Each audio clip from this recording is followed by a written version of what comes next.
Bienvenidos al informativo de Magnífica TV, dedicado a ofrecerte las noticias más relevantes de la Iglesia. Hoy es miércoles 18 de noviembre de 2021 y estos son nuestros titulares.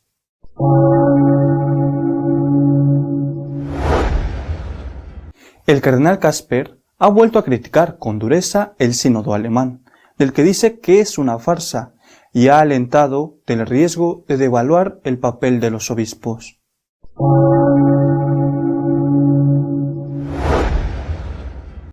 Siguen los ataques contra cristianos en África.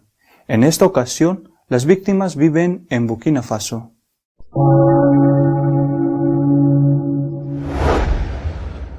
El portavoz del Patriarcado Ortodoxo ruso se ha burlado de la aplicación del presidente Biden del concepto de buen católico, que según él le dio el Papa.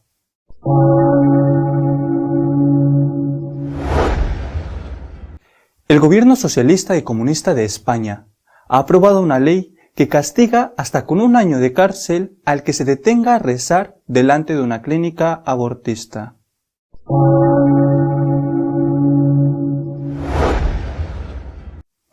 Duras críticas del cardenal Kasper al sínodo alemán, al que acusa de haberse convertido en una farsa. A la vez, acusa a los obispos de hacer dejación de funciones. Los obispos de hoy no son nuevos apóstoles, dice el cardenal alemán en unas declaraciones sobre el sínodo que se celebra en su país, que lamenta que están haciendo dejación de sus funciones como sucesores de los apóstoles. En términos puramente formales, añade el purpurado, el sínodo no ha anulado el episcopado, pero lo ha destripado en su esencia, según el texto sinodal. El obispo no es muy diferente de un presidente de una junta de supervisión que es elegido por un periodo fijo y puede ser eliminado en cualquier momento. Un sínodo no debe confundirse con un parlamento donde las decisiones se aprueban por mayoría, dijo. En cambio, debe buscarse el consenso, que se entiende como una señal del Espíritu Santo. Por lo tanto, un sínodo no debe rechazar y derribar a una minoría sin un intercambio serio de argumentos, como sucedió en la última reunión del Camino Sinodal. Al hacerlo, el Camino Sinodal se ha convertido en una farsa de sínodo.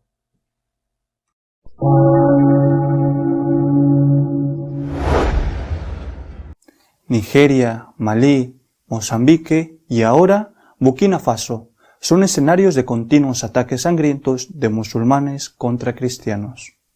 Ciudadanos de Burkina Faso, testigos y víctimas de los acontecimientos que acechan el país recientemente, han declarado que grupos musulmanes armados visitan diversas aldeas de la población con el fin de violentar, robar, saquear y obligar a sus dueños a pagar impuestos. El método que los terroristas utilizan para llevar a cabo este tipo de acciones se basa en llevar violentamente a las aldeas y pedir a los pastores, cuidadores de rebaños, supuestos impuestos por cabeza de ganado. Si no tienen el suficiente dinero, los extremistas incautan a sus animales. En las últimas semanas, los ataques han sido mayores para los cristianos. Algunos de los testigos de la región de Sahel declaran que si los dueños eran cristianos, los atacantes no consideraban necesario contar sus animales, porque dijeron que no solo se querían llevar a sus animales, sino matar a los dueños. Eso ha obligado a muchos cristianos a huir de sus tierras.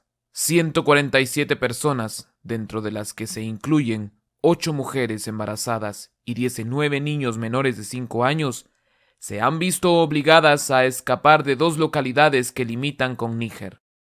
Uno de los grupos se encuentra formado por 17 personas, 9 ancianos, 1 mujer y 7 niños.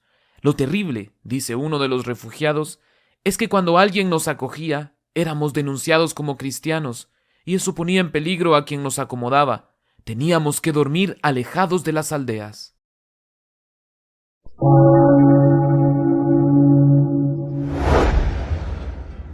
La frase de que el presidente Biden es un buen católico ha provocado la burla de los ortodoxos rusos, que ironizan sobre el catolicismo de un declarado abortista. Fuertes palabras del metropolitano Hilarión de Volokolamsk, presidente del Departamento de Relaciones Exteriores de la Iglesia del Patriarcado de Moscú, en una entrevista en la web del patriarcado, al ser preguntado por el apoyo del presidente Biden al aborto. Preguntado por el motivo por el que la administración del presidente Biden, que es católico, insiste en apoyar el aborto, el metropolita Hilarión afirmó: «Cada vez que se habla del presidente Biden como un católico, me pregunto cómo es en realidad su catolicidad. La Iglesia Católica está en contra del aborto, mientras que el presidente Biden lo apoya. ¿Actúa como creyente católico o como presidente de los Estados Unidos? Un hombre no puede pretender ser católico mientras rompe las normas fundamentales de la moral cristiana y pide a otros que hagan lo mismo». La Iglesia Católica, incluso en los Estados Unidos, así como la Iglesia Ortodoxa y muchas organizaciones protestantes, defienden a los niños concebidos, diciendo que el aborto es un asesinato y que todo ser humano, incluido el que está por nacer, tiene un derecho fundamental, el derecho a la vida, añadió. Desafortunadamente, esto a menudo es olvidado por los activistas de derechos humanos modernos. Luchan por cualquier tipo de derechos, por ejemplo, el derecho de una pareja homosexual a adoptar un niño, pero se olvida el hecho de que todo ser humano no nacido tiene derecho a nacer y vivir. Se niega a este derecho humano fundamental.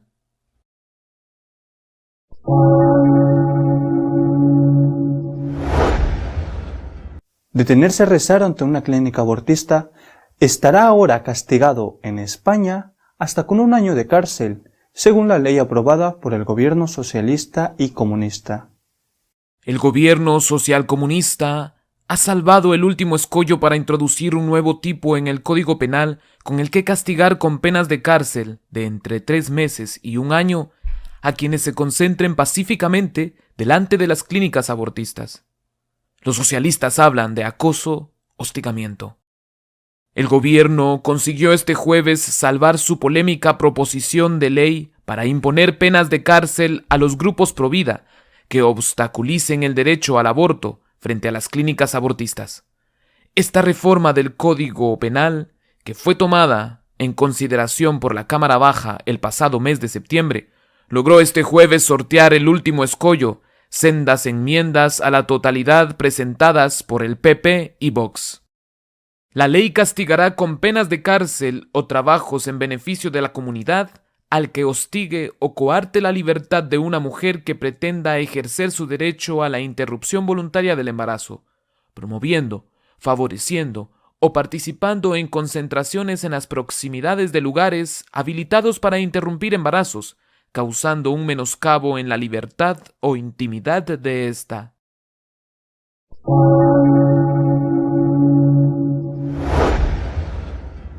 Nuestro editorial de esta semana está dedicado a comentar, entre otras cosas, las críticas que el cardenal Casper hace sobre el Sínodo de Alemania. El Papa Francisco cumplirá, si Dios quiere, el próximo mes 85 años y goza, todo parece indicarlo, de buena salud. Sin embargo, la edad sobre todo hace que los rumores sobre cuánto durará el pontificado pues no cesen.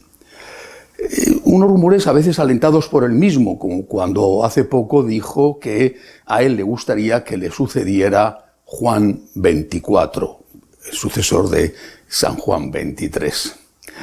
Naturalmente, con un papa que ha nombrado ya tantos cardenales que componen una amplia mayoría dentro del colegio cardenalicio, todo parece indicar que efectivamente pues el sucesor del Papa Francisco estará en la línea del actual pontífice. Sin embargo, esta semana se ha publicado en Italia con retraso, porque hace casi 1 año que se publicó en inglés, un libro de George Weigel, el principal biógrafo de San Juan Pablo II. Ese libro se titula El próximo Papa, y el hecho de que haya sido publicado en italiano pues está dando mucho que hablar. En ese libro Weigel aventura una hipótesis, no digo que haga una profecía, aventura una hipótesis.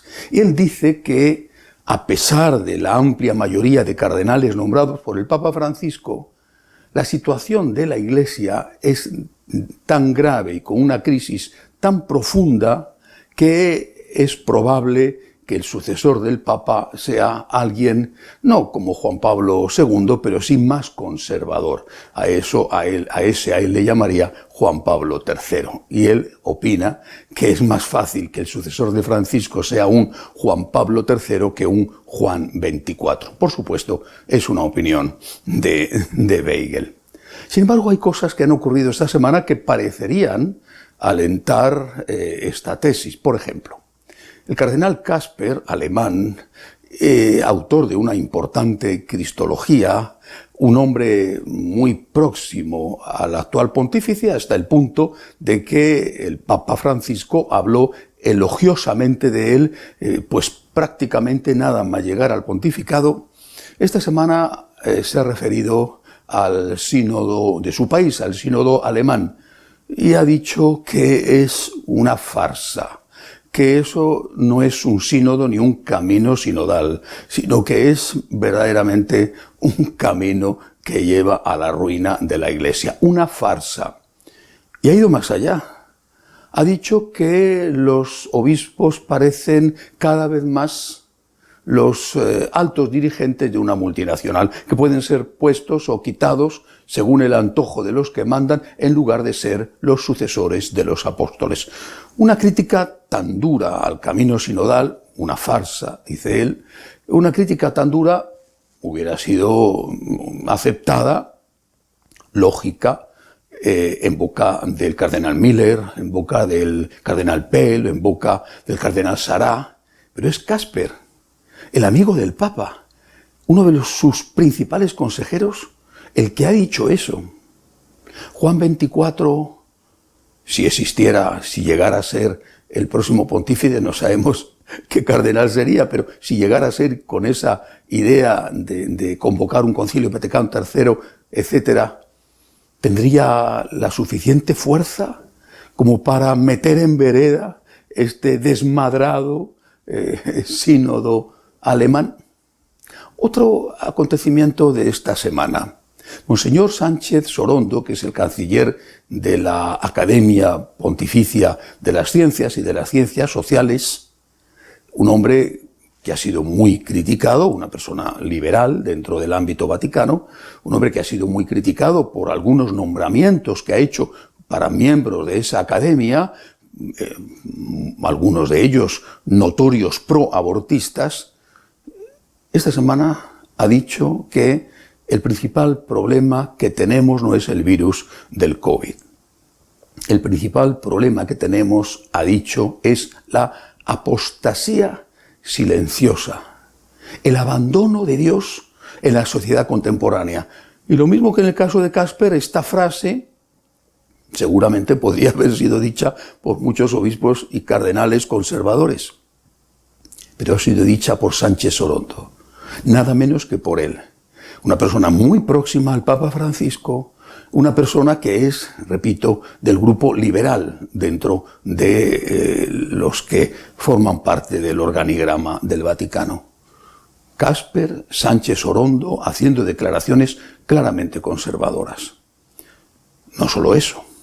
El prestigioso Instituto Austin de Estados Unidos ha hecho no una encuesta, sino un estudio sociológico serio entre los sacerdotes católicos de Estados Unidos. Es verdad que se limita a Estados Unidos, pero los datos son muy significativos. Ha llegado a la conclusión de que el 80% de los sacerdotes que tienen menos de 40 años, ese 80% está en contra de la reforma del Papa Francisco, y que al revés, el 80% de los sacerdotes que tienen más de 70 años está a favor de dichas reformas. Es decir, la reforma del Papa Francisco son rechazadas amplísimamente por los sacerdotes jóvenes y solo son aceptadas amplísimamente por los sacerdotes jubilados con más de 70. Naturalmente, entre el 20 y el 80 hay un gradiente que va aumentando el apoyo a la reforma del Papa Francisco según aumenta la edad de los sacerdotes. Pero de los 40 para abajo, es decir, los sacerdotes jóvenes y que llevan 10, 15 años ordenados, entre esos sacerdotes La inmensísima mayoría rechaza dichas reformas. Esto es significativo. El informe del Instituto Austin dice también otras cosas, muchas interesantes, pero hay una de ellas que me parece especialmente importante. Dentro de ese grupo de sacerdotes mayores de 70, resulta que un 21% se confiesan a sí mismos homosexuales. Y dicen que consideran que la homosexualidad, que el ejercicio de la homosexualidad no es pecado en determinadas circunstancias. Eso no significa, ni mucho menos, que los que apoyan la reforma del Papa Francisco sean homosexuales, ni muchísimo menos. Pero que entre los que la apoyan hay un 21% de los mayores de 70 años que piensan así. Esto es un dato, por lo menos un dato que ofrece esta casa de estudios sociológicos.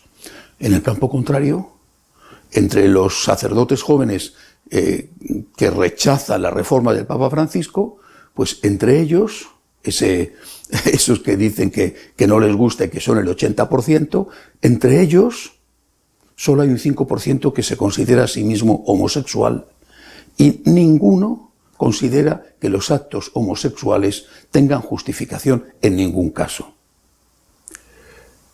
¿Cómo será el próximo Papa? El Espíritu Santo sí que lo sabe. Nosotros no lo sabemos. La razón nos dice que, con una amplísima mayoría de cardenales nombrado por el presente pontífice, pues el sucesor será de la línea del presente pontífice, un Juan XXIV. Eso nos dice la razón. Si Weigel se equivocara y así sucediera, que no viniera un Juan Pablo III, sino un Juan XXIV, lo que ocurriría posiblemente es que el Papa estaría cada vez más lejos de sus sacerdotes y también cada vez más lejos de una parte importante de sus fieles. Pero es el Espíritu Santo el que lo sabe. Nosotros lo que tenemos que hacer es rezar. Pero no hay que olvidar una cosa. Nosotros hacemos lo que debemos hacer. Y los hombres piensan o pensamos que moviéndonos en un sentido o en otro vamos a conseguir este u otro resultado. La realidad muchas veces va por otro camino. El hecho de que se esté hablando de esto, de que estas cosas estén sucediendo, indica que en el Vaticano hay temor. Un cierto temor, por lo menos.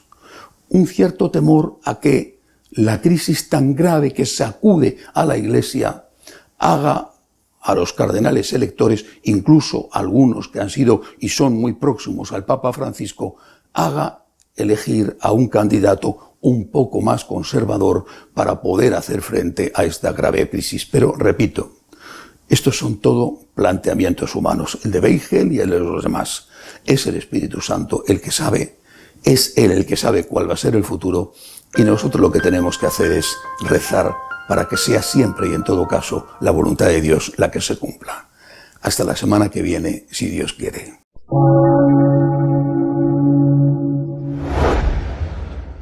Si deseas estar al tanto de lo que va sucediendo en la Iglesia, puedes hacerlo en nuestra página web de noticias www.católicosonline.org. Hasta la semana que viene, si Dios quiere.